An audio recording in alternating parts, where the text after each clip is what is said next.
Hello and Titties. welcome to TRPG. We started as a talk show and now we're a whole freaking channel. So thank you for joining us. We are raising funds for Glisten because I'm a queer teacher and school being a safe place for queer kids is literally life-saving. So please donate. We have raised almost $300 at this point, and we would like to keep going with that. So please contribute. That would be great. Yes, your talk about booties did show up on the overlay. Okay, so we are super excited to bring on our guests, but before we do that, Darby, anything exciting going on in TTRPG land for you? I'll be at Gen Con. Yeah, Darby will be at Gen Con, so make sure that you see Darby and say hello, maybe get punned to death. And Darby will be on Morning Ritual, so make sure you're watching so that you can see her be interviewed by Noir and Anita because we love them. Yeah. I have so many things going on. Tomorrow night, join us for Leo season, an all Leo's Good Society actual play that will be full of drama. It has been requested that I not play a nice character, and so I am bringing the most toxic asshole I possibly could think of, and yes, her name is Narcissa. So tune in if you want to see me being greedy and manipulative and mean, because that is not in my nature, and it will be very fun.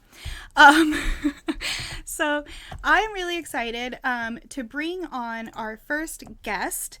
Catieosaurus is an ADHD advocate, certified sex educator, and full-time content creator with a special interest in opening up conversations about disability and neurodivergence. Welcome to the show. Oh, neurodivergence in TTRPG gaming spaces. Welcome to the show, Katie. Oh, hello. I was trying to do a bit, but then the delay on Twitch made it not funny. Hi, everybody. I'm Catieosaurus. Thanks for having me. Hello. So how we do things around here is we will take turns interviewing. We might jump in if we have like a little aside that we want to ask. But Darby, take it away. Alrighty. Well, as we open up with every guest, what is in your cup? I'm so glad you asked, Darby. Also, sidebar, I think we're gonna be on the same morning ritual panel, which I just put that together like right now. It's fine. But so what is in my cup is it is iced tea from a place, because I used to be the entertainment director of the Georgia Renaissance Festival. And so before I was a content creator, that was what I did. I ran the Renaissance Festival. This is actually a costume from when I was a fairy at the Renaissance Festival. And at the Renaissance Festival, there's a tea room called the Peacock Tea Room. And every year they release their own like blends of like tea. And it is what I get through the day on. And so this is their strawberry something tea. So it tastes like summer and friendship to me. Sounds very good. My God. Very good. I'm in tip-top shape right now. I hope the price wasn't too steep. See, I don't like that, Darby. You're making a strawberry man argument, so it's good. Okay, it's good. I'll do it. It's great. We'll play. I'm very bad at puns. That's about as good as I can do. All puns are good puns, as is my philosophy. There are no bad puns, only bad audiences. It's true. Have you ever thought about going to like the pun there's like the pun championship? Yeah, I've seen that. They're scary. Like you should go. You should do it. That would be rad. My only issue is like, I get up and someone gives me a topic, I immediately forget everything about that topic ever. So like someone asked me what my favorite movie was, and I answered, I've never seen a movie. I don't know. What's movie? What's a movie? Is that like a book? Yeah. It moves. That seems really unrealistic. Moving and sound. too much. That's too much. That's too You much. mean talkies? Yeah, like the moving pictures. I don't trust them. Like TTRPGs, but with like a script. Like, is that what you mean, sweetie? They don't have scripts. It's all improv. Which is like, yeah. Which my brain is not super great at, like the remembering things. If someone asks me, so those competitions, those people scared. They're like scary good. That is true. Yeah. But so speaking on my funny brain juices and or lack thereof of serotonin, That's right. we found that queer and neurodivergent people flock to the TTRPG hobby. And as somebody who talks about neurodivergence and TTRPG, why do you think that might be? I think there's a lot of different reasons. Like, obviously, neurodivergency is not a monolith. And so, like, you can't ever really speak for the group. But I think that one thing that TTRPG facilitates and allows in a way that not a lot of other things do is the idea that you can sort of build your own world, and within that world there's like a very specific structure. You have like rules modules and things like that. So for neurodivergent people who need structure and who need that sort of like formulaic experience, that works really well with them. But at the same time, there's this safety net of like, I know that I'm safe. I know that I'm here at the table with my friends telling a good story. And so I think it's like a combination of structure, but also infinite possibility, but also story time, also facilitating communication in a way that sometimes neurodivergent people might struggle with. Because we see a lot of like therapeutic modalities for TTRPGs happening lately. And a lot of that comes from the idea that it's like, if you struggle with advocating for yourself in real life, well, what happens if you need to, advocate for yourself in a game? Or how can we work on building communicational skills, interpersonal communication skills, by having you interact with like a series of NPCs who might be very polite to you or might be very rude to you, and like, how do we work on building those skills together? So I think that there's a lot of benefits to TTRPGs for a lot of reasons. But I think, like anything, ultimately at the end of the day, I think it just comes down to community, and I think it comes down to people find people who are like them and see them and value them and validate them and appreciate them for who they are. And I think that happens a lot in the TTRPG community because, I mean, we all hear that we're nerds anyway. So like, why not be nerds and neurodivergent together? Yeah.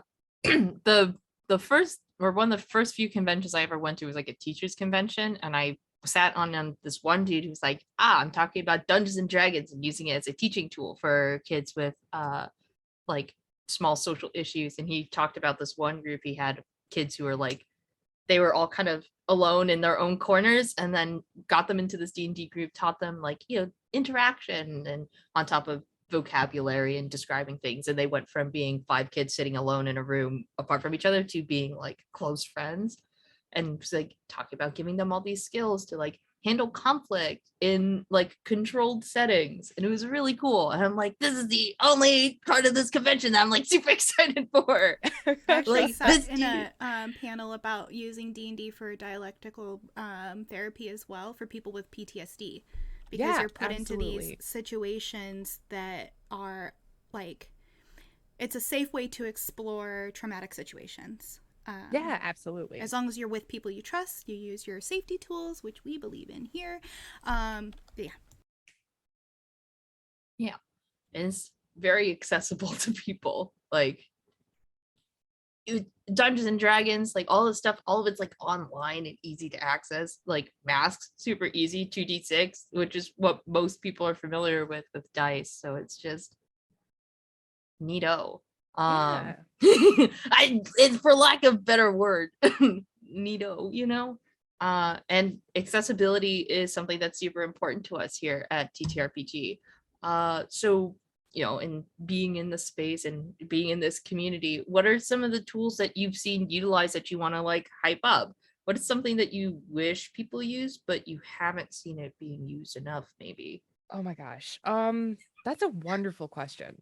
I think this is maybe going to be like a very hot tea take. But I think my hot take, and I've talked about this in a couple of different interviews, so I'm sorry if this is a repeat. But having different modalities is something that we don't talk about a lot. Like we talk about like the need for a session zero. We talk about the absolute need for consent. We talk about the need for, like an X card or an O card or all of the letter cards, at the table.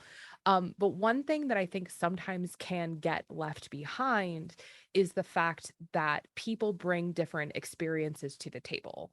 And what that specifically means is that they may not be comfortable operating within the system that you are giving them, right? Like a big one for me is, I always heard when I first started out that, a good DM will check in with the players right after a game, ask them how it went, how they did, if there's anything they liked, anything they disliked. And I was like, please don't do that to me ever. Don't put me on the spot like that. Because I am a person who needs a couple of days to go back and reflect and say, okay, that worked for me or that didn't work for me. Or even like I was uncomfortable with something, but I can't necessarily articulate, really well off the top of my head. So I need to go off and like write a couple of like paragraphs about, how this thing happened and here's how we can work together to make this not an issue in the future. So it's that kind of thing where it's not necessarily the tools themselves, because there's I mean, literally at this point, hundreds of different versions of, session zeros and checklists and consent forms and just all different safety toolkits that are being built and disseminated by people in the TTRPG community, which is incredible. But I really advocate for having more than one option. Similarly, I was getting really long-winded, I'm sorry. But like similarly, like the X card is a really, really great concept. But what is your protocol? What is your structure for playing with somebody who might freeze, who might be uncomfortable, hitting that X card, holding up that X card, making it known publicly that they're uncomfortable? Are you facilitating a way where players can contact you privately or not in front of the group and express that same discomfort, and keep them safe in the same way that a person who might not be like, I don't care, smash that X card, So things like that, where it's not, I don't think, about the specific tools as much as just making sure that in your usage of tools, you're not inadvertently excluding someone because of the experiences that they bring to the table. Yeah, that is also no apologies necessary for being long-winded. This is all like, these conversations are they're not something that can be really quick, right? Like conversations on safety and consent and also adjusting for all the different people who come to your table is not something you can just go, yeah, boom, one and done. Yeah. Easy, right? Also, we're all neurodivergent here. So like our best guests have been neurodivergent people because like they love info dumping, they could talk forever, they're fun to hang out with. So like you're in good company. Got the spicy meatball of brain. Like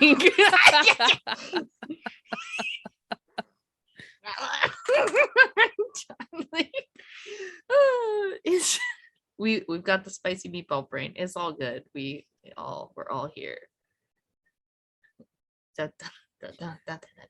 I got TikTok brain rot. It's a problem. It's fine. I started just making noises at work. I just started making, I'll just repeat sounds, but like like I did that in front of my boss. It was interesting. It's real fun, like when you make a TikTok reference with somebody who doesn't watch TikToks. But also there's this one TikTok I saw where it was like they were just walking around their house, like doing what you're talking about, Darby, and it's real. Yeah. Or you say a TikTok to somebody who's not on the same side of TikTok as you. I said berries and cream to my coworker, and they're like, I have no idea what you're talking about. I'm like, you don't know berries and cream? And again, I am old enough to know the original commercial. I was going to say, I was like, I remember seeing that on TikTok and I went, no, not again. No. I forgot it existed. I did not want to be reminded. I was just really excited that nobody on TikTok has found the old Quiznos subs commercials. That Oh was my because god. remember that was right around the same time. It was Berries Yeah. and Cream Are guy, you and talking then it about was the one with like the yeah, with the mouth? mouths. Yeah. Yeah. I And was then like, what's the one with let's the keep that off hamsters? Do you TikTok. remember the hamster commercial? Oh, the Kia? Yeah. The Yeah, Kia there were some commercial? fucking weird commercials in the early 2000s, let me tell you. Uh, I just remember the Juicy Fruit commercial where like they were eating the Juicy Fruit and then like a car door appeared and he just like wound up the car door while like kids were like scratching at it. It was like, it's like Juicy Fruit. They want your Juicy Fruit. I'm like, I what want the a car heck? door. I was a weird kid. Um,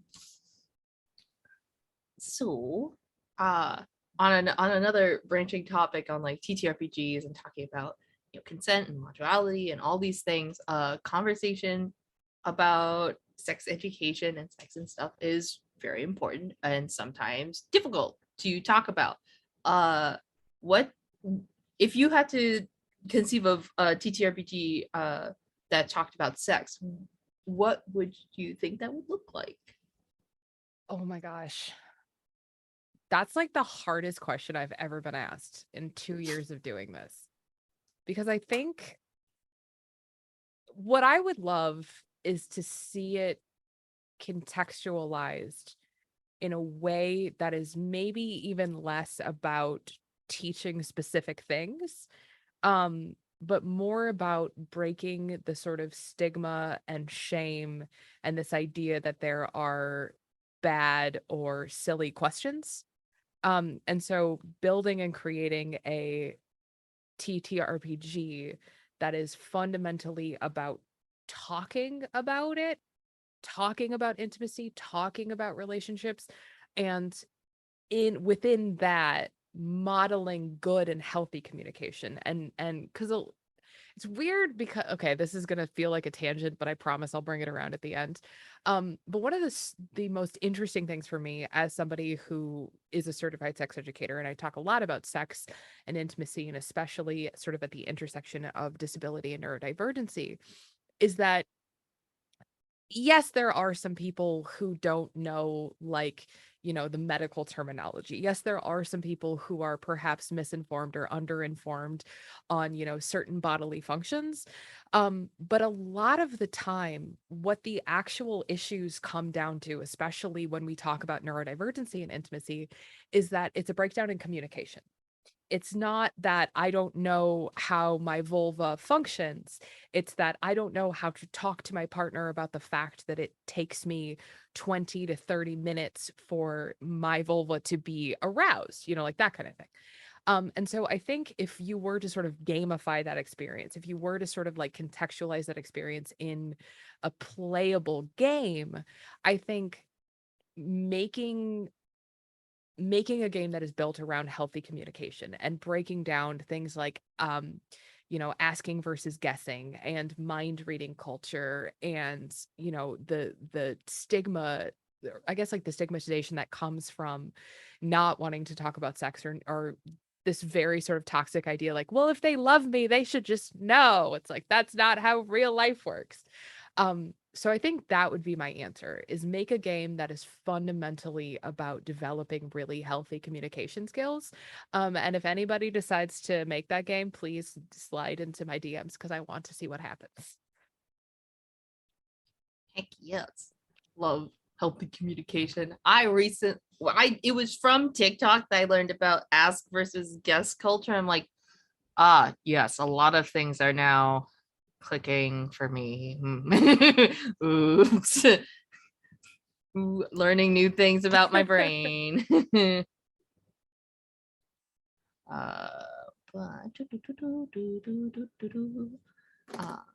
let's branch out and talk about projects. So we see that you're on Infinite Quest. Can you tell us a little bit about? I'm doing the I That's have I was like, anxiety neurodivergent. I was in my leaf dress, so I was being a tree. That's what I was doing. I just have anxiety. I was at work and I was standing like this. I do the T-Rex arm thing a lot when I'm just standing and talking. So I look like that person who has their, when you had a friend behind you who stuck their arms through. Yeah, I do that a lot. And my boss is like, why are you why do you walk like that? And I'm like, don't ask questions, dude. Like, why? Like, I've got the spicy brain. There's not enough serotonin up here, so I do this, and it like It's good. It's comfortable. Good. Okay. But Infinite Quest, why is it important for you to focus on the struggles as well as the successes in having ADHD? Oh, that's such a nice question. I love that question. Yeah. So my podcast is called Katie and Eric's Infinite Quest, an ADHD adventure. It might be a semicolon. I don't remember. But basically the story of the podcast is really interesting because I met my partner Eric through TikTok, and we kept trying to collab. We kept trying to like make a podcast or a TikTok together. But what would happen is I would call him and we would talk for 3.5 hours and then completely forget to talk about the TikTok. So then I called him the next day and I was like, hey, Kay, we're going to collab, make a 60-second TikTok. And then we talked for like 2.5 hours. And this happened for like a week where we would just talk and talk and talk and talk and talk. But no collab was ever collabed. And then at some point on a TikTok live, I told this story and I said like, hey, I keep doing this thing, right? This problem keeps happening. And somebody in the chat, and I wish I knew who it was. I wish somebody would hear me tell this story and go, oh, that was me. And just so I could thank them for changing my life for forever. But somebody in the chat said, I would pay so much money to listen to those conversations. And we're like, well, one person in the world wants to listen to that conversation, so clearly we should make a podcast. And so we did. But the thing that was really important to us was exactly what you just said, is that we wanted to focus on the struggles as well as the successes. Because the feedback that we got as our podcast started to like grow and get larger and grow a larger community was that we heard the kind of same things over and over. We heard, I've never listened to a podcast where people talk like me.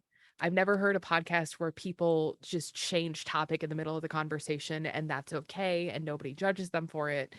And the third thing that we heard was that I've never heard people talk about the stuff that I'm embarrassed about. Like, I've never heard people talk about the moldy coffee cups on their desk, of which there are 2 sitting within my direct eye line right now, you know. I've never heard people talk about struggling to take a shower or brush their teeth. Like, we did an entire podcast on like hygiene, and that was one of our most popular episodes ever.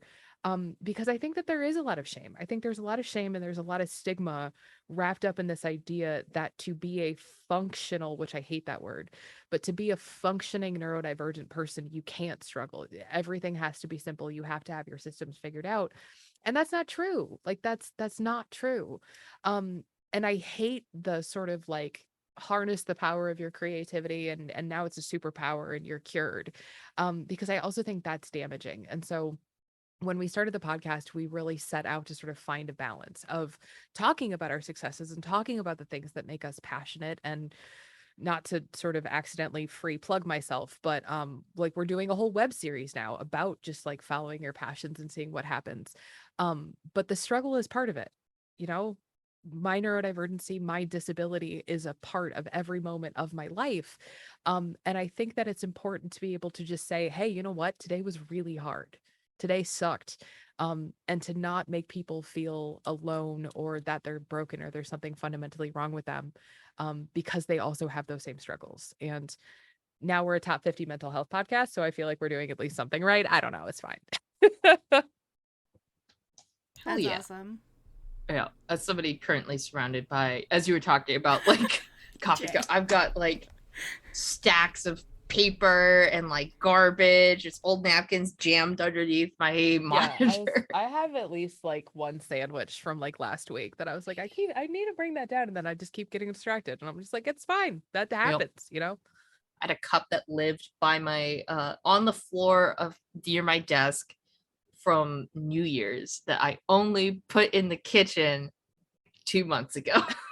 I'm like, yes, yeah. It's that whole like out of sight, out of mind thing. But like, if I don't see everything, I don't know where it is. Yeah, exactly. I have to have labels. If I actually put things away, everything is labeled on the outside of it. Yeah, because I can't. I will forget that the thing exists. Yeah, because if it's not yeah, if it's not there, and if it's not where I remember that I put it in the weird place, right? Like, oh, I know that this embroidery is sitting underneath all these piles of origami paper and the minty flossers that I have on my desk. Yeah. But if I move it, I won't remember where it goes. Yeah. And honestly, like, I think that also is like, I think it ties really nicely into like one of the sort of larger conversations about like TTRPG and like neurodivergency, because like a system that works for you might not work for me. And the systems that are functional for us are not necessarily systems that look functional for like neurotypical people. Like I'm the same way. Like I have to have stuff out. I have to have my stuff visible. Like I,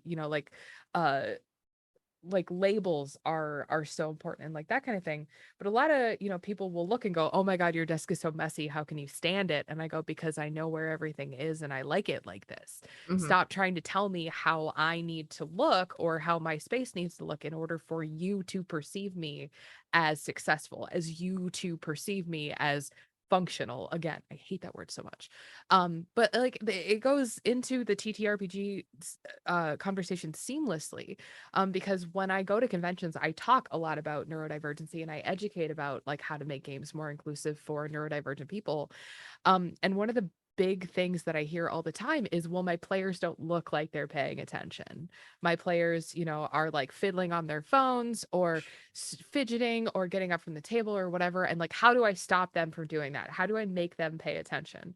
And I think that that is such a beautiful sort of microcosm of like how much fundamental understanding there just is in the world about neurodivergency. Because spoilers, if I look like I'm paying attention, I'm not. Right. And if I don't look like I'm paying attention, I'm absorbing every word you say. If I'm looking at you, I'm thinking about something else. Yeah, exactly. I'm zoned out. Yeah. And so like it's really difficult, I think, because to even sort of start the conversation about neurodivergency, you have to like get through a lot of like the preconceived notions and like stigmas around it. And that's very tiring, but it's also very rewarding. So it's, it's why I do what I do. I don't know. I think about looking visually as if I am listening all the time, and it's so tiring because there's sometimes where I'm like, there's nothing. I look like I'm dead, but I'm like typing notes and stuff like that. But then there are times where I'm like, I have to fade a little bit, but I want to look as if I'm like, it's a lot of thought and energy. I had a GM who banned phones at the table, and I lasted 2 more sessions. Yeah. Because I have to play like those dumb little app games on my phone to be able to pay attention. And I mean, I have other fidgets as well. Like this one's my favorite. This is my it's like metal, interlocking metal. Cool. And I love this one because it's pretty quiet. And so like sometimes fidgets will work, sometimes they don't. Sometimes I forget to take my meds, and I spend a whole stream doing this. Yeah.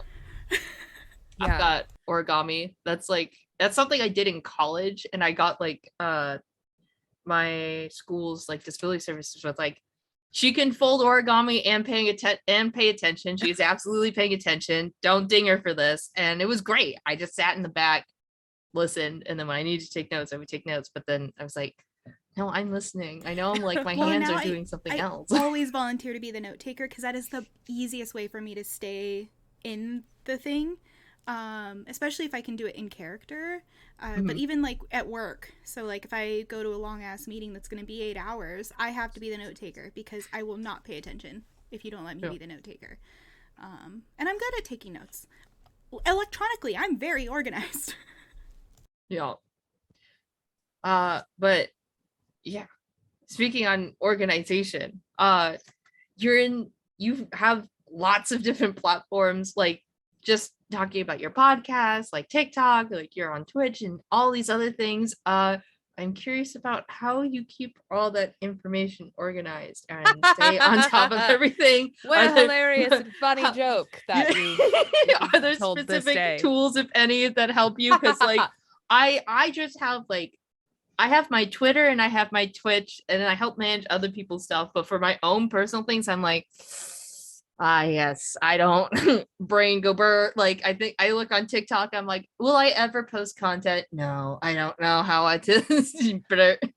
I feel like a little bit I cheated because so I got diagnosed with ADHD on my 30th birthday, which was a very strange day in my life. But prior to that, I had no idea that I was neurodivergent. I didn't really even know what that was or how ADHD manifests. And if I did, the sort of mental image that I had in my head was like of a little 7-year-old white boy, messing around in the back of the classroom. Like that was like, I was like, I didn't know that girls could have ADHD until I was like in my 20s. Right. And so like part of learning about ADHD, part of becoming an advocate, part of becoming an educator was having to unlearn a lot of my biases and my preconceived notions and just learn the stuff that they don't tell you about. But a lot of the work I was already kind of doing on accident, because my background is in stage management. My background is in theater. And specifically, like I kept falling into these very like organizational, small detail heavy jobs. So like right out of college, I worked at a riverboat casino, which is a weird trivia fact about me, but I was the person who organized events for like the VIPs who like spent like buckets and buckets of money at the casino every month. And so I would like stage manage concerts and like chef's tastings and like parties and stuff for them. Then I started working at the Renaissance, or then I went to grad school and I was the assistant stage manager at the oh my God, American Shakespeare Center in Virginia. And then after that, I ran a Renaissance festival. And so what I realized is that I am drawn to those types of jobs because of the details, because of the requirement that I be hyper organized and hyper on top of things and make sure that I have every single detail lined up, because it forces me to sort of like, I don't want to say keep my ADHD in check, but like work with myself to let that happen. And so when I transitioned out of event planning and stage managing into full-time content creation, it was a very natural process and it was a very natural progression, because I went, okay, well, instead of managing 5 stages at the Ren Festival or 12 actors at the Shakespeare Center, I'm managing a Twitch and a YouTube and an Instagram and a Twitter and an OnlyFans and like blah, blah, blah, blah, blah. And so it's like, those are my stages. So it's like at each stage, I have the things that I need to do. I have the checks that I need to make, all of that kind of stuff. And I find that burnout is real. I've learned a very hard lesson about burnout and work-life balance and the just endless grind of content and how damaging that can be. But I think my answer is less about specific tools and more of just that, like, my background really set me up for success in a way that I feel very, very lucky, because I don't know how I would do it if I didn't have that kind of like in my brain, if that makes any sense at all. No, that makes a lot of sense. I mean, I'm a teacher, right? And like before I started teaching, I kept getting in trouble because at the bank, like as an example, somebody asked me to cancel a $10,000 ACH like automatic transfer that was going to his ex-wife because alimony was done and he didn't have to do it anymore. So the person walks up to me to tell me to do that, and then someone over here starts talking to me about something else. I forget to do it. I don't do it. And she wasn't going to return the money until she found out that I was going to be fired if she didn't. So she did, which was very kind of her. But so I would get in trouble for that kind of stuff all the time. And the beautiful thing about moving into teaching is I also got bored all the time. Like working in banking, working in property management, I got bored. I'm never bored as a teacher except for on long testing days when they don't need me, because every kid is different. They're different every day. Like each class is different based on like who's in the room. But it's routine. Like there's bells to remind me where I'm going. I can put alarms on my phone. I can use Outlook to help me. And like it's a lot of prep. It's a lot of organization. But then once I'm organized, like after teaching 5th grade for 1 year, I'm set for the rest of the years. And like with all of my material curriculum wise, and then it's just like, it's just grooving with the kids. And then also being a neurodivergent teacher who's like, well, and queer and open about it, then my neurodivergent kiddos are also more comfortable coming to me when they need things. Yeah. And they're also, my neurotypical kiddos are open and comfortable with the fact that my neurodivergent kiddos have different things than them, or need different things than them, or learn a different way, or get tools they don't get to use. And so it's just, it's interesting how that works. I also like notice everything that happens in my classroom because I get distracted very easily, so they can't get away with anything. So it's just like, sometimes there's jobs that ADHD just mesh well with. Yes. Yep. Spicy brain juice. Yeah.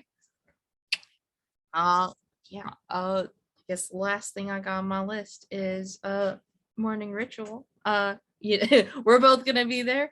But what are some other things that you're excited about happening at Gen Con? What are some other things that you're doing there? Ooh, so many things. Also, can I just tell you, I have such anxiety about the morning ritual panel for the silliest reason ever, which is, and I've talked to Noir probably 3 times about it, and he's being so gracious. He's like, you're good, but I have to leave 15 minutes early because my other panel is like way far away and I have to like run.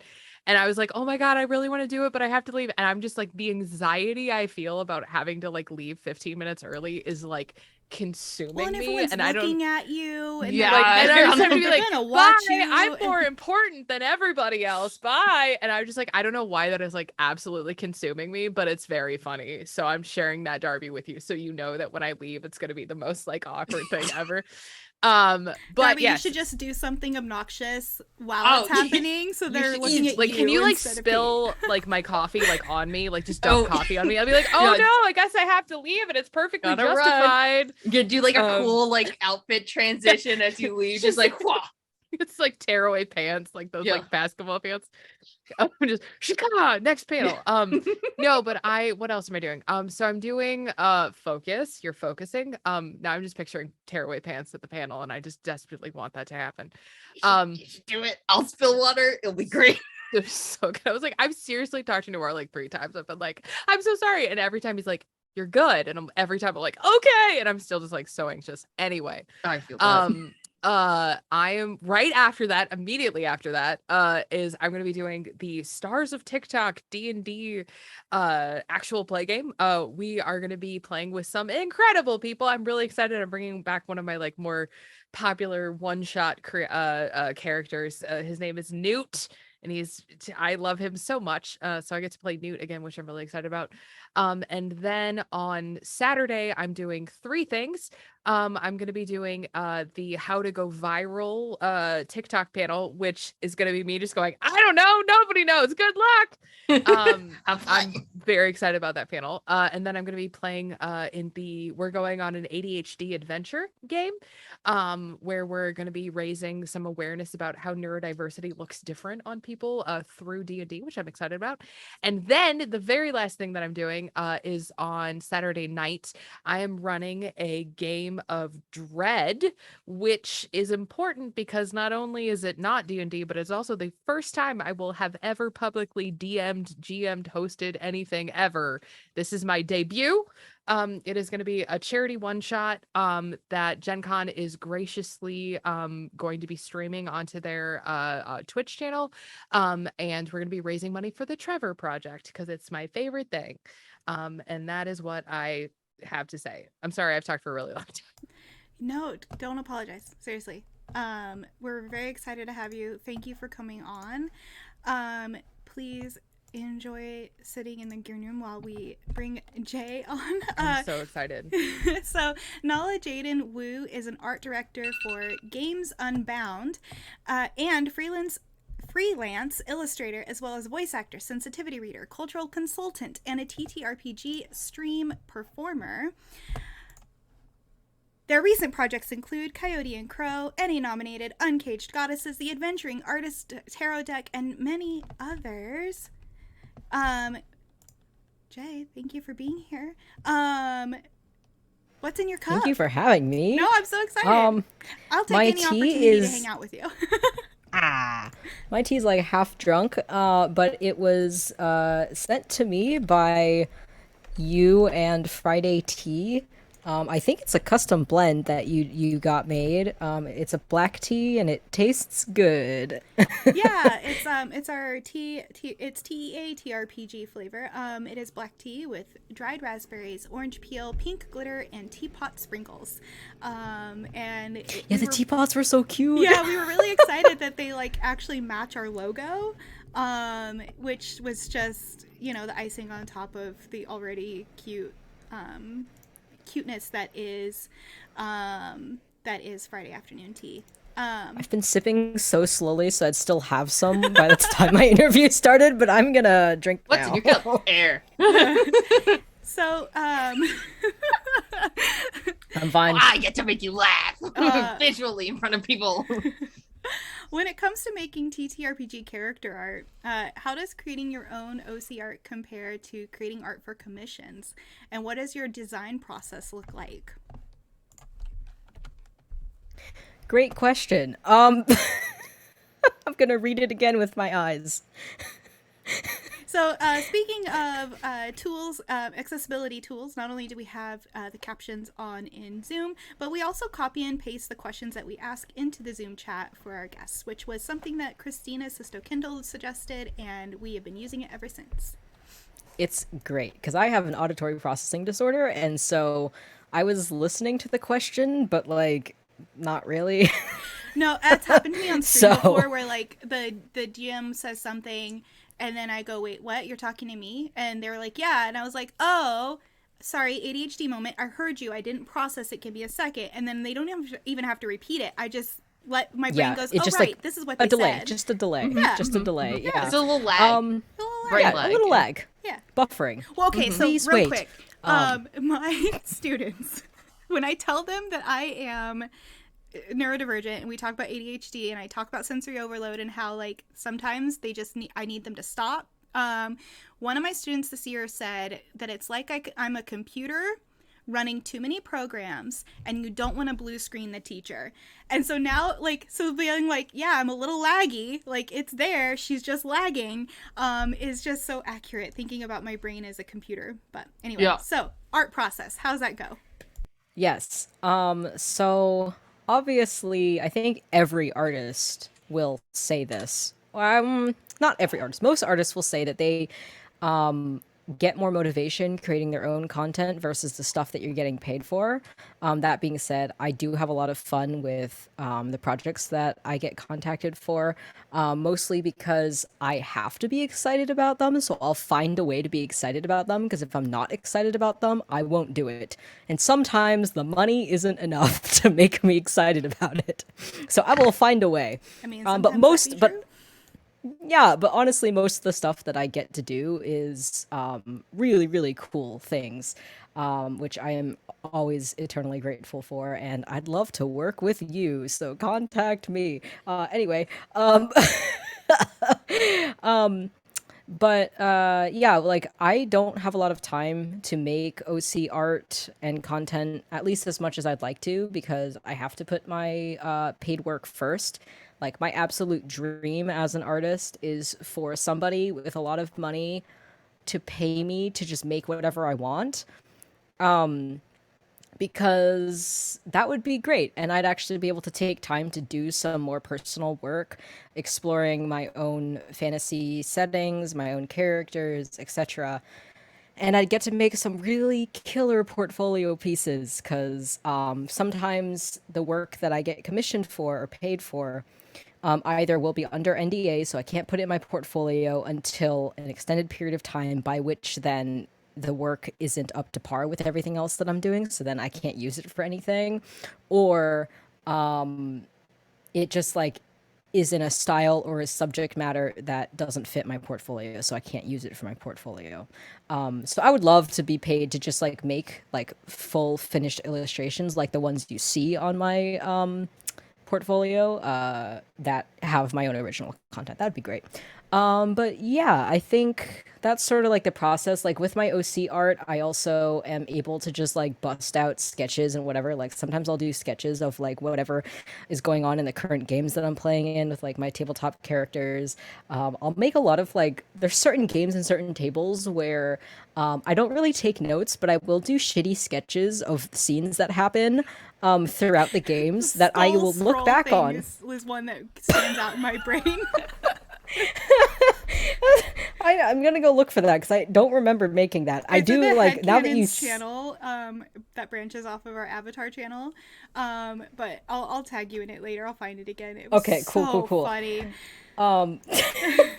Like I have so many like random like shitty pieces of art. Like I was playing in a Masks game and I made this, and it's just like it doesn't. There's no context. Like I don't even know. But it's great because I get to keep those game memories with me. But yeah, that's. You know, rich people do boring shit with their money these days. We need to bring pay it back me. Where they just like pay artists to make cool stuff. Because the stuff they do with money. I will make cool stuff. Boring. It'll be cool. It'll be gay, and it will feature people that aren't white.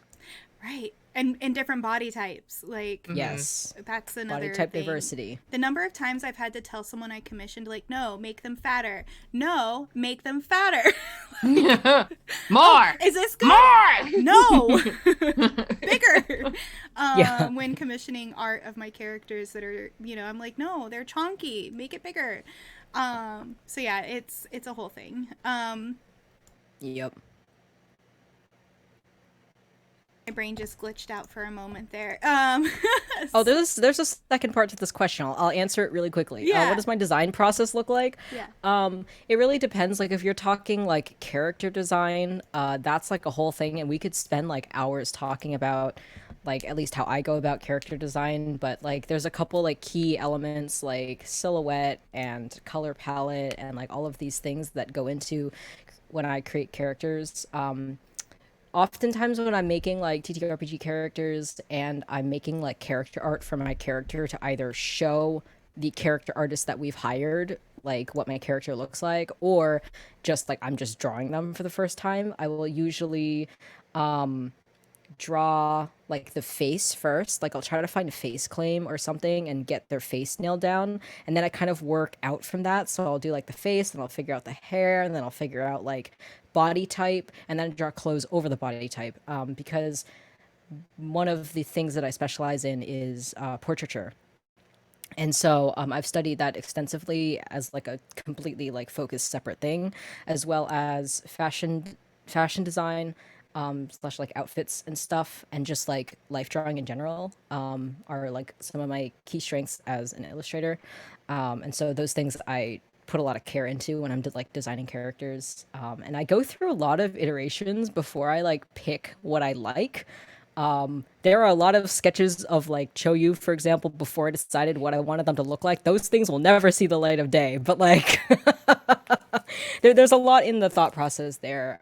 But yeah, it's just every character is new, and it always feels really exciting when I finally settle on like the final design that I'm like, yes, this is my character. I will embody them now. And then I'm just ready. Yeah. I think one of my favorite sketches that you've done for me was Dumpling, our little turtle duck. It is the cutest thing I've ever seen. I love it so much. So common theme in our community.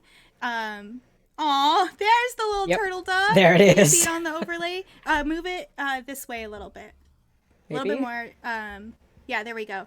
There it is. There's my turtle duck. So cute. Okay. So a common theme in our community, the queer community specifically, is that playing TTRPGs helps us explore our queer identities. Can you speak on that a little bit? Because I know that that's something that's really important to you. Yes, great question. I like, especially recently, pretty much actually, I'm not going to say pretty much, all of my TTRPG characters recently have been trans. They haven't been the same flavor of trans, but they're all trans. And it's been really interesting for me as a performer, exploring gender through my characters and exploring like gender expression and all of those things. And I love, love making new characters and getting to try different facets of queerness as like a character trait. Because it helps me explore my own identity and sort of try to figure out stuff about myself because I feel like I'm always on a path of discovery. And that's pretty much it, I guess.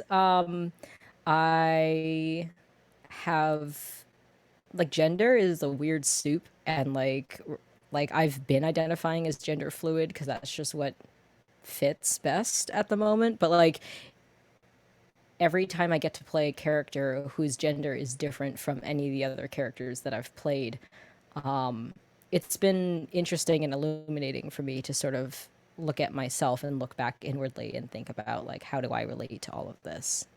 Absolutely. But yeah.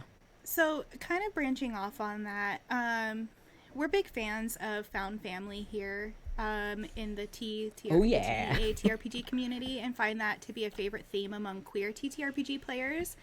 Can you talk a little bit about what found family means to you? Found family is really important to me. I think like I can come at this from many different angles. Like as an adopted person in media growing up, a lot of the books that featured adopted characters, not all of them are well written. There's very few media featuring adopted characters that I feel like it's done right or I feel like I'm represented because a lot of these adopted characters are white versus I'm obviously not. I am a transracial adoptee, meaning or no, not transracial. Sorry, I am international adoptee from a different country and moved to a different country. Can you pause for a second? Can we talk about what it means to be a transracial adoptee? Because I think a lot of people don't know. Yes, so transracial is a term in the adoptee community referring to people who are adopted by people of an ethnicity that is not their own. Most commonly, girls from China getting adopted by white single parents in the United States. That is one of the biggest demographics of transracial adoptees. And there's like, being adopted has its own set of trauma and baggage that I carry with me everywhere I go. But being a transracial adoptee and being that much more separated from your culture because the people who are raising you don't share your culture is a whole other layer of otherness, if that answers the question. Oh, absolutely. I just wanted to make sure that our audience knows what these different things mean and why you are specifying that you're an international adoptee. Yes, because and to clarify, yes, so I was adopted from southern China by Chinese people. So my dad's parents were first-gen immigrants. So he's a first-gen immigrant. So his parents, my grandparents, immigrated to the United States. And then on my mom's side, her family's been living in Hawaii for like the past 5 generations, but they all are, or most of them are Chinese. We've had some Native Hawaiians marry into the family, but it's mostly Chinese immigrants to Hawaii on her side of the family. So when you look at my family in family pictures, we don't look adopted, even though we are. Like, because me and my younger brother are both adopted from different places in China. And then I have a sister in the middle who is my parents' biological child. But anyways, yeah, back to the found family thing. I always would read or watch shows or whatever that had found family as a theme. Often that featured adopted characters, but not always. But it's something that I feel like a lot of queer people can relate to because queer people just face a lot of ostracization for who they are. and you have to kind of find your people. And even if I take away the fact that I'm queer, that I'm trans, that I'm adopted or whatever, like take away all of that, I was still like the weird kid because I had ADHD, I was neurodivergent, and I wasn't diagnosed until high school. So in elementary school, I was bullied, and so I felt othered. And I was like, I remember wondering, like, literally in fourth grade when I was being bullied in fourth grade, I was just like, am I ever going to find my people? Because, like, everybody here hates me. And, like, Relatable. And, Extremely. Yep. Yes, the trope where it's like people choose me because they love me and like don't hate me. Like, right. Yeah, I always tell, so I have to tell this to kids all the time, which always breaks my heart when I meet a kid who it's clear that their parents just don't like them. Like, and I'm sorry to say it, but that's a thing that I see at least one kid every year where it's very clear their parents or their siblings just do not like them because they're different than the other kids. And I always tell them, like, the people who, your family is sometimes the people that you were born into, and that's great. And sometimes it's the people that you meet, like your friends and partners, and they choose to love you. And sometimes the people who choose to love you are blood related, and sometimes they're not. Either way, you are lovable. And I think that, like, kids need to hear that. And as a person, I was severely bullied as well because I was poor, so I was the sneaky kid, and I was neurodivergent, and I'm queer, so, like, relatable. Like, I think, and so I love found family stories as well, and I love making people play my sibling in shows because I love the closeness that that brings. Yeah. What's your favorite found family that you've got in like a TTRPG? Ooh, hard question. I might need to think about this. I am trying to think about my recent games.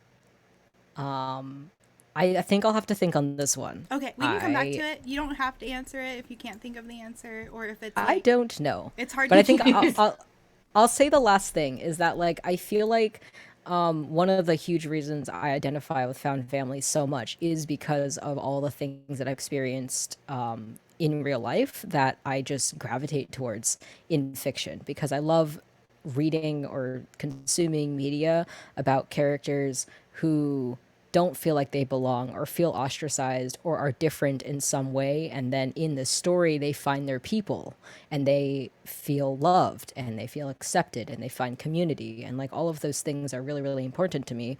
And I love exploring that in games with the characters that I play. I played a Star Trek Adventures game where I made up my own alien species for the game, and like the main chunk of the backstory was that my character is separated from their homeworld and is one of the only of their kind in Starfleet and whatever, and they are now the captain and they feel like they have to prove themselves and all of that. And that was really, really cool to explore. I really wish that we got funding for season 2, because our show was sponsored and we didn't get funding or something. I don't even, the pandemic killed this show because this started in 2019. We were sponsored, by the way, by Adam and Eve, the sex toy company, and Star Trek Fleet Command Mobile, which was an amazing... What a combination! It was an incredible pair of sponsors. It was my first sponsored show ever. Prior to being asked to do the show, I had never watched Star Trek, and I played Captain. So this was a very interesting, fun combination. Yeah. I mean, Capaldi's my favorite captain. Oh, fuck you, Darby. Of the USS Millennium Falcon. So if you're new to the show, I am a huge Trekkie. This is my Trek cred. I have a TNG com badge, tattoo. Oh no! You froze for a second, or maybe it was just me. Did I freeze? Oh, no, you froze for me too. Okay. Did I freeze on the tattoo at least? Yes, it did freeze on the tattoo. Okay, well that's at least frozen a good spot. Go force and prosper.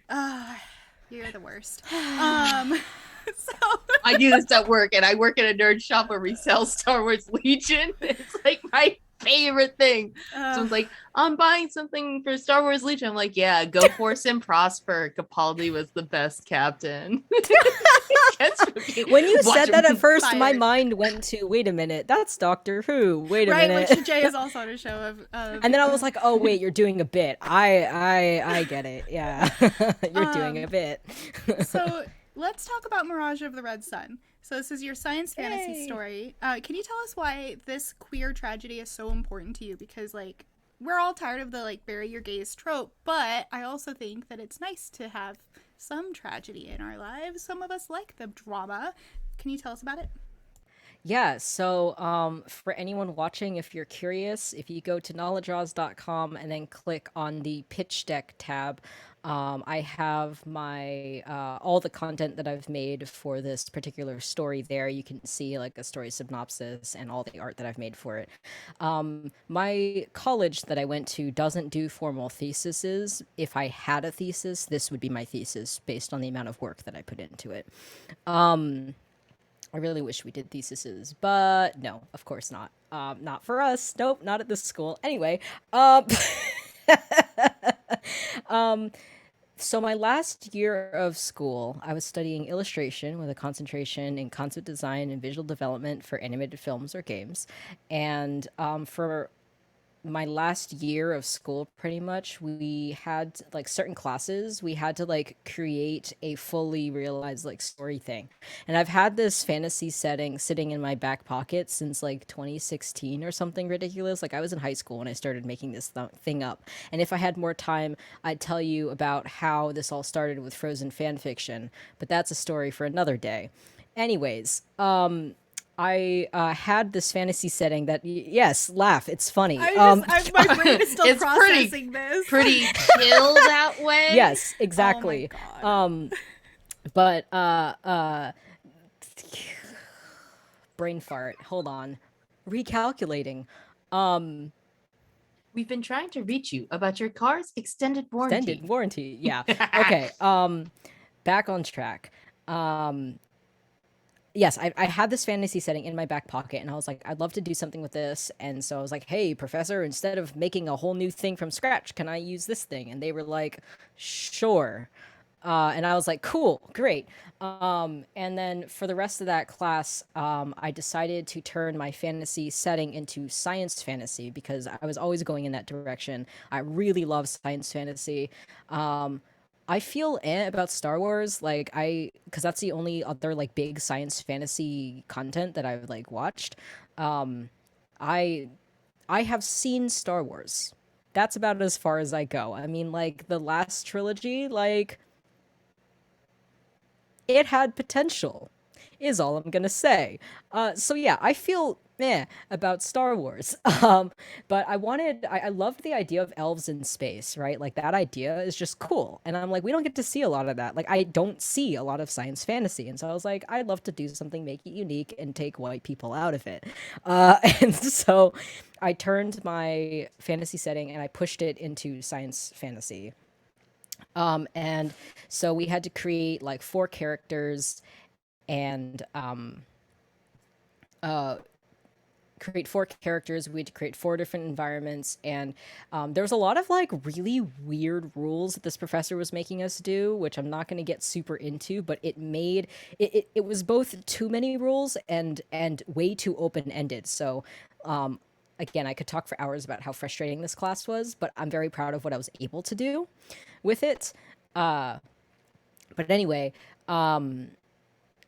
so I created like my 4 characters, and as I was sort of thinking, because we had to have the protagonist and then a sidekick for the protagonist, the antagonist, and then a sidekick for the antagonist, and like each of these characters like had to like look like that because we were learning about like character design and all of those things, blah blah blah. And so while I was sort of ideating the story, because I have an inability to like create things without like a story behind it, I was like in the mindset of like tragedies because I performed in a Zoom Shakespeare thing. We did Hamlet over that summer. And it was like random casting, like literally out of a hat, random casting, like so anyone could be cast as any character, and we just no rehearsals, we just showed up to Zoom and cold read off the script. you could read it beforehand.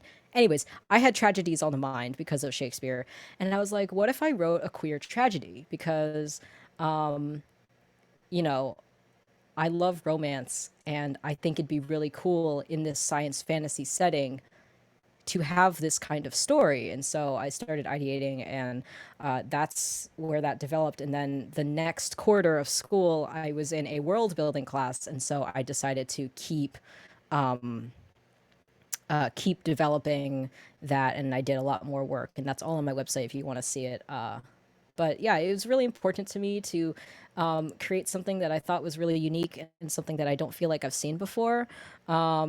And even though it is tragedy, it's something that I explore the themes of religion and what it means to belong in a community. And even though I haven't actually written this story, I really feel like I know it very well. Like, it's something that if I had the energy to do it, I would love to make something of this. I just don't know what, because I think it'd be a really cool, like, visual novel. I could see it being a like animated film. I could see it being like a comic or something. Like, I don't know, but Sounds like I you need think, a yeah, ghostwriter. I need a ghostwriter. I need someone to write this for me because I can't. I Web can't. But it was I mean, no, yes, literally, yeah. could be Like Yeah. webtoon, like that'd be cool. I just wanted to see something that was just so unique and different from anything else I'd seen before, featuring a diverse cast of characters. I'm still very proud of these character designs, even a year later. Looking at them, I'm like, this is pretty cool. I have a disabled character who doesn't die at the end. Like, I have like trans characters. I have like my antagonist is this really cool. I really like the concept for the Surians that some of my friends helped me come up with, like, this stuff, but they're basically this cult that worships the sun so much that they let themselves be ritualistically burned by like direct sunlight, and it's like, it's really cool. Because, like, I was raised religious too. That's the other thing. Like, I think the last thing I want to say about this is that, like, I was raised Catholic. I'm not Catholic anymore, and despite that, I use themes of religion in my work a lot, and this story heavily focuses on religion. And I in my games, I love having pantheons. I love having characters that interact directly with the gods and the deities and whatnot. And there was like a tweet that I tweeted about religion because people were talking about, like, do you use religion in your games? Like, how are the deities or whatever? And like, I was just like, despite not being religion or being formally religious myself, I love writing about religion because I like imagining what things could be. And I didn't have a good experience being raised religious. And it's something that I still love to write about despite personally not engaging in that.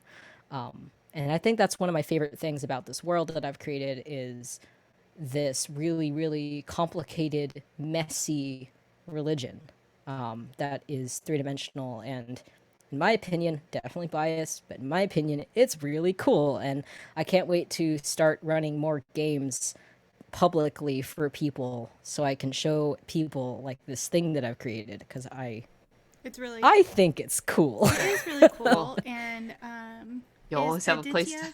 Is Aditya from this? Am I saying that name correctly? Aditya, yeah. Yeah. Is that character part of Mirage of the Red Sun? Or is that separate? No, that's like... Up? Yeah, no, it's okay. So, Aditya, again, I could talk... They're one of my current hyperfixations since 2019. This fall will be, like, the third year. Anyways, super quickly, like, I made them for, like, a play-by-post horror game that Riley and I were doing together, and then it just kind of, like, that game ended, and then I started doing, like, many different other stories, but, like, they're just OC of mine. Now they're a vampire, and it's great. That character just sticks out to me forever because the design is really cool. Thank you. But I've been the way that you do lighting and stuff, like, I keep saying this over and over, but, like, the way that you do light in color in your art just thank you blows my mind every time. Something that I've really been working on, yeah, because, like, every quarter at school, I would like pick a thing to try and focus on and make better. And so like color theory was one of them. Right, and a lot of people don't know how to do that with like characters that aren't white. So it's good to have to see your art. And so Thank you. Also, like I've said before, like I love that you include other body types than just this person is tall and thin. So plugs. I'm trying. What have you got going on that you would like to plug? Because we went over, so we're gonna jump to plugs. Okay, cool. I'm also going to be at Gen Con. I'm not doing as much cool stuff as Kate, but I am on a panel. I had to write down my schedule in a visual thing because otherwise I'm not going to know what I'm doing when.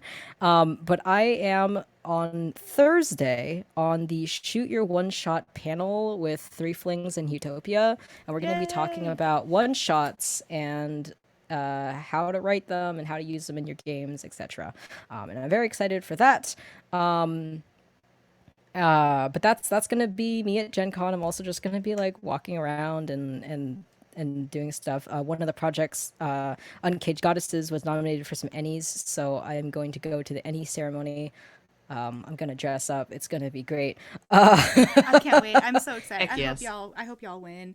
I'm like, that would be really Uncaged cool. Goddesses and Kill Every Monster. I've been like, come on, get it. But I'm biased that would y'all be are so super cool and we're cool. friends, And yeah, I'm just like really grateful. I got the participation grant from Gen Con, so that's like the reason I'm able to go. They gave me a lot of money, and that's great. That's very cool, and you should get to go. Thank you. Yeah. Other things, on Mondays I am on a Doctor Who show using Cubicle 7's Doctor Who role-playing game. That is called Doctor Who The Many Hearts Project. It's Mondays at 6 p.m. Eastern on twitch.tv/TheLadyMay. Reasons you should watch this show. Oops, all doctors. It is the funny bit. All three companions are doctors, and the reason we know each other is because we were roommates in undergrad freshman year. Can you please tell us the names of your different doctors? Yes, so also the names are a bit. So I'm playing Dr. Lucretia Wen, and then we also have Sidley Ware and Ernest Howe. So it's great. As per you have committed to the bit. I have committed to the bit. Yes, hire me because I commit to the bit. Okay, second show. I am on a Dungeons and Dragons 5th edition Call of the Netherdeep game called Visions of Gold. Also on twitch.tv/TheLadyMay, Tuesdays, 3 p.m. Eastern. We are playing through Call of the Netherdeep, and I am playing a tall, buff Triton, a cartographer, war veteran, and bodyguard to one of the other PCs, and we may or may not have a little romance thing going. So, wait, whose character is it?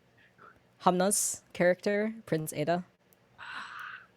Yeah.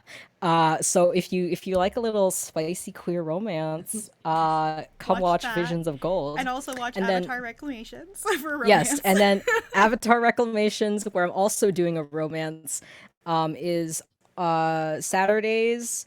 Are we the middle two Saturdays, right? Second and third Saturday of the month, yeah. Yeah, the second and third Saturdays of August. And then last thing I think, Games Unbound, the company that I'm doing art direction for, we have a Kickstarter that is ending today, I think. So you should totally check it out. It's pretty cool. I don't know if we're going to fund, but we do have plans for putting this thing out even if we don't fund.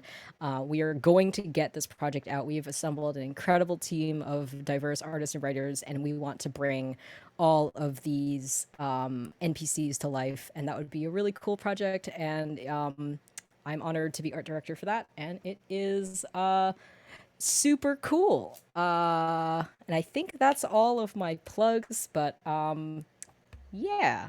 Thank you so much for having me. Yeah, we're so glad you came. Okay, so, Darby, we're back on. All right, so, we're doing our outros, Darby. Do you have anything going on? Like games you're in? Things you need to plug? Darby will be at Gen Con. on the panel, the morning ritual panel. Make sure you got that. Make sure you go to that. Make sure you say hi to Darby if you're there. Am I missing anything?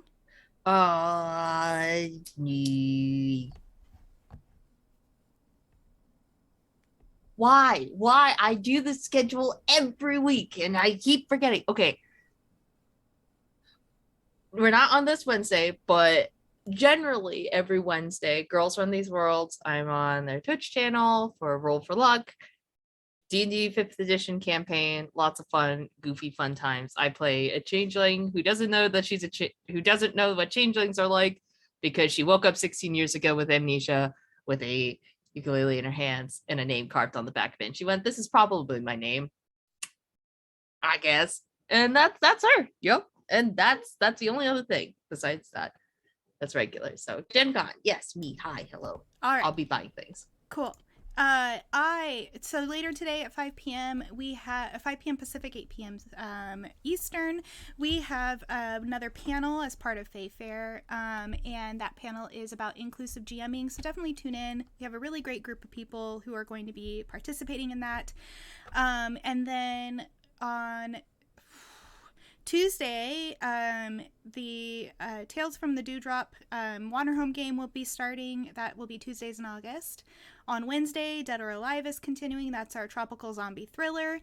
And then every other Friday, you can catch me on Los Casados, which is our Haunted West campaign, where I play a very sad and broken Irish immigrant woman who may or may not get back together with her husband. We will see.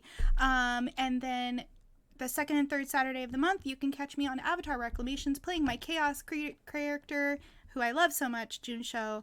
So yes, tune in for those things, and I will see you on the internet.